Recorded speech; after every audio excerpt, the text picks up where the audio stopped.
मूर्खों की फहरिस्त। अकबर बीरबल की कहानी। बादशाह अकबर घुड़सवारी के इतने शौकीन थे कि पसंद आने पर घोड़े का मुँहमांगा दाम देने को तैयार रहते थे।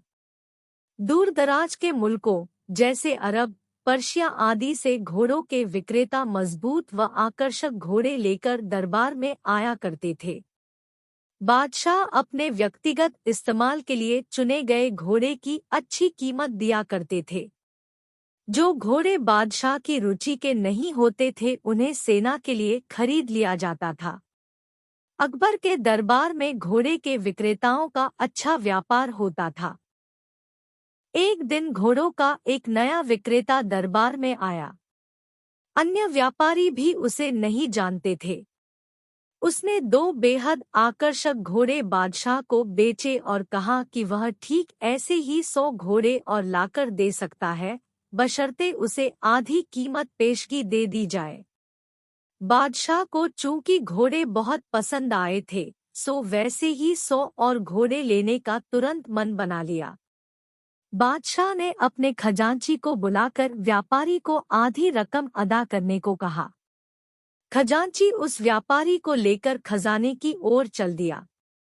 लेकिन किसी को भी यह उचित नहीं लगा कि बादशाह ने एक अनजान व्यापारी को इतनी बड़ी रकम बतौर पेशगी दे दी। लेकिन विरोध जताने की हिम्मत किसी के पास न थी।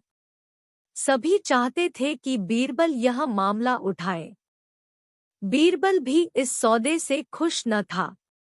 वह बोला, हुजूर, कल मुझे आपने शहर भर के मूर्खों की सूची बनाने को कहा था। मुझे खेद है कि उस सूची में आपका नाम सबसे ऊपर है। बादशाह अकबर का चेहरा मारे गुस्से के सुर्ख हो गया। उन्हें लगा कि बीरबल ने भरे दरबार में विदेशी मेहमानों के सामने उनका अपमान किया है।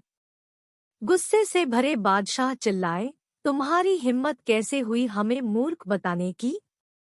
क्षमा करे बादशाह सलामत। बीरबल अपना सिर झुकाते हुए सम्मानित लहजे में बोला, आप चाहें तो मेरा सर कलम करवा दे, यदि आपके कहने पर तैयार की गई मूर्खों की फहरिस्त में आपका नाम सबसे ऊपर रखना आपको गलत लगे।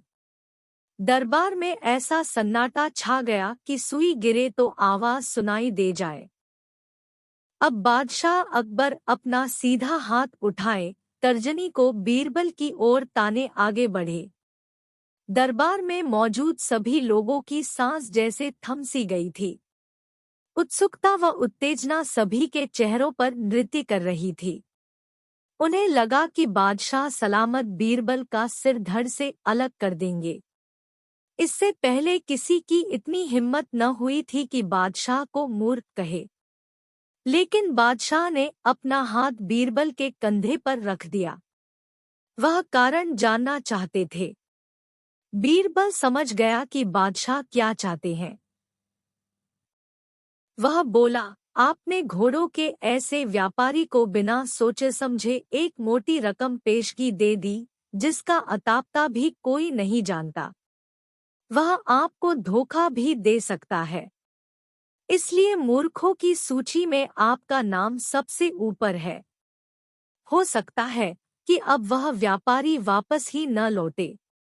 वह किसी अन्य देश में जाकर बस जाएगा और आपको ढूंढे नहीं मिलेगा।